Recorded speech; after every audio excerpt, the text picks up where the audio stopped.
Hi everyone, Fritz here. Did you recently upgrade your BMW screen to the Android version? But you have this dinky 5-button small iDrive system and you want to upgrade to the bigger 7-button iDrive system that will allow you access to your GPS system? Well, in this video, we're going to show you how you can go from this to this in less than 5 minutes.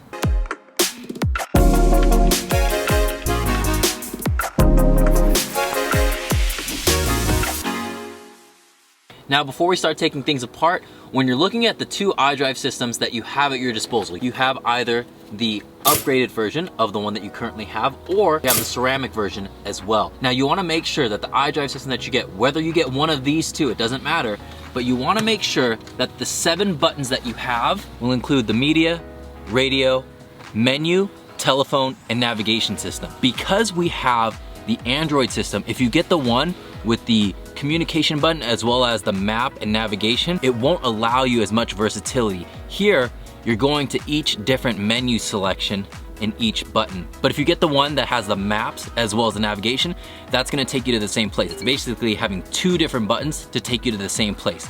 At least here, these 5 buttons at the top all take you to different menu selections. Now that we've selected which iDrive system that we're gonna put in, the first thing that we have to do is take out the center console. So simply lift up with your plastic trim tool, wedge it underneath and pop it up.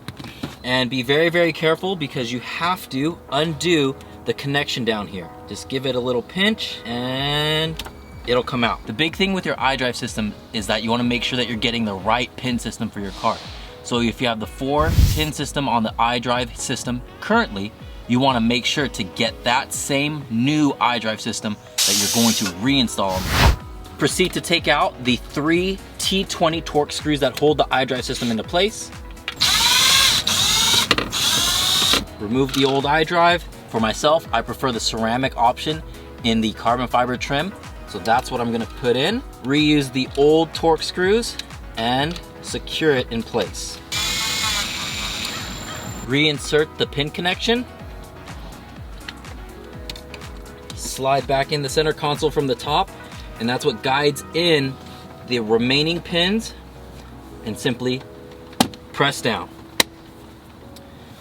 And you're all done.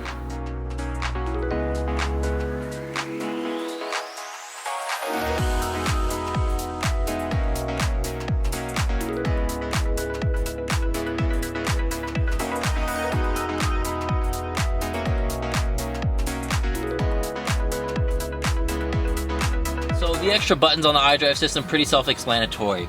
I have it here on the vehicle status, but if you hit radio, it'll take you to your radio features. You hit the media button, it'll take you to your Bluetooth or your aux functions. Telephone still takes you to your list of contacts. When you're going in between the iDrive system as well as the Android, you have to hold down either the menu button to get to the Android system homepage, or you hold down the navigation screen in order to engage whatever you have as your default maps. For me, it's Waze, because now you can access the GPS. You can go back and forth between your navigation to your radio, as well as your external media devices. To me, the driving experience matters. Having everything in one place simplified is gonna help you focus more on the road rather than, oh my goodness, I need to touch the screen, navigate to so many places, do so many other features.